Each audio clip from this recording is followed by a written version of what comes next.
नमस्कार और आज के इस खास एक्सप्लेनर में बहुत बहुत स्वागत है।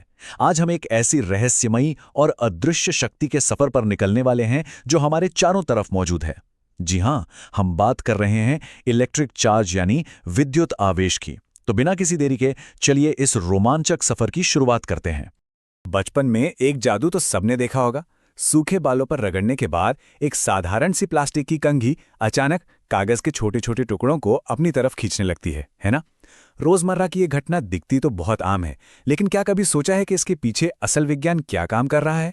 इस दिलचस्प गुत्थी को सुलझाने के लिए आज का हमारा रोड मैप कुछ इस तरह रहेगा।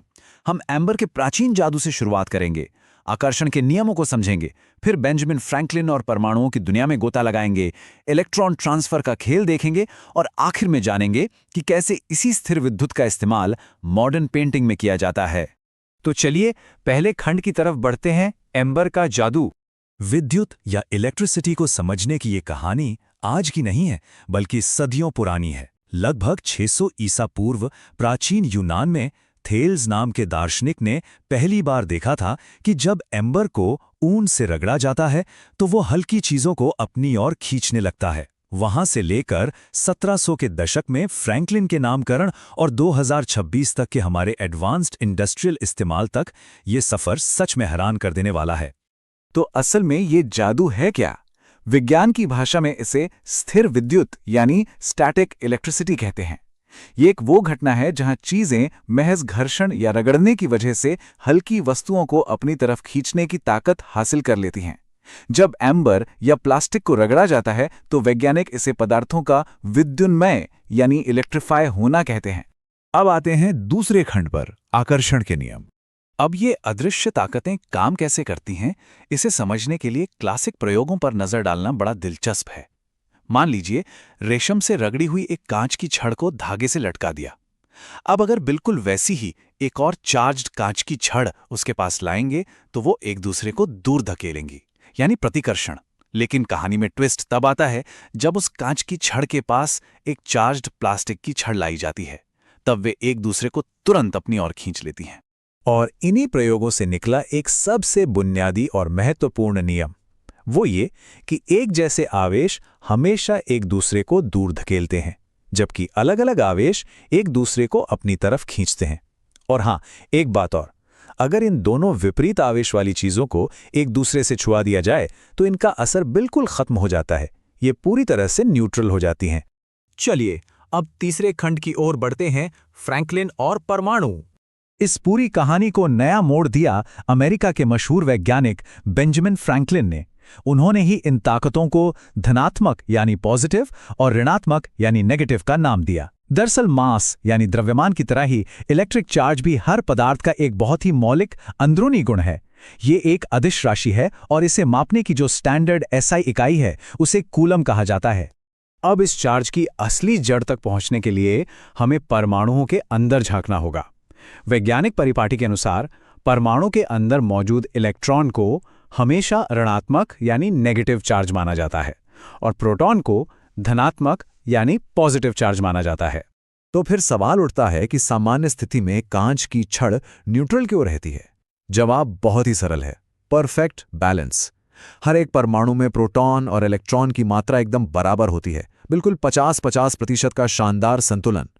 और बिल्कुल इसी संतुलन की वजह से एक आम बिना छेड़े गए परमाणु का कुल नेट इलेक्ट्रिक चार्ज हमेशा शून्य होता है। जितने पॉजिटिव उतने ही नेगेटिव, दोनों ने मिलकर एक दूसरे के असर को बिल्कुल जीरो कर दिया। अब बढ़ते हैं हमारे चौथे खंड की तरफ, महान इलेक्ट्रॉन स्थानांतरण। यहाँ एक बहुत ही वाजिब सवाल दिमाग में आना चाहिए। अगर परमाणु कुदरती तौर पर न्यूट्रल हैं, तो फिर रगड़ने पर अचानक ये चार्ज आते कहां से हैं?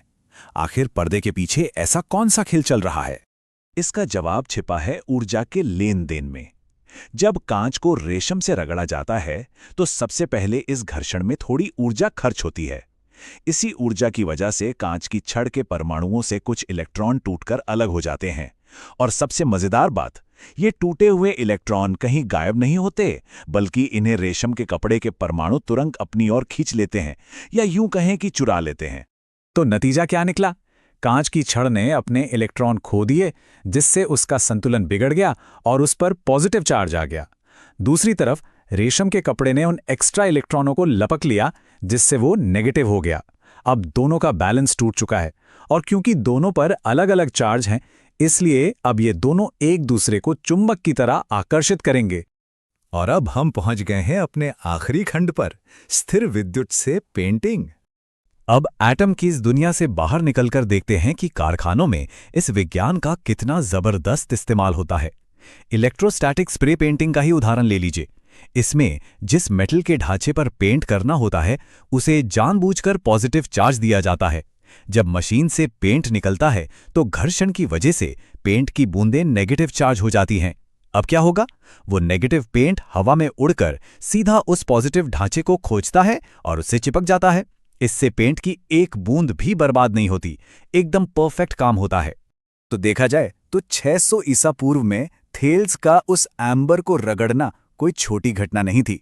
उस छोटी सी शुरुआत से लेकर आज के इस दोष रहित, बिना बर्बादी वाली इंडस्ट्रियल पेंटिंग तक, इलेक्ट्रिक चार्ज की इस समझ ने हमारी आज की आधुनिक दुनिया को पूरी तरह से बदल के रख दिया है।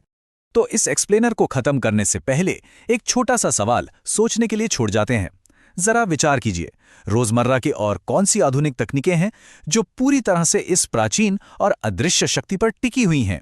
ये कमाल का विज्ञान हर जगह मौजूद है, बस उसे देखने का नजरिया चाहिए।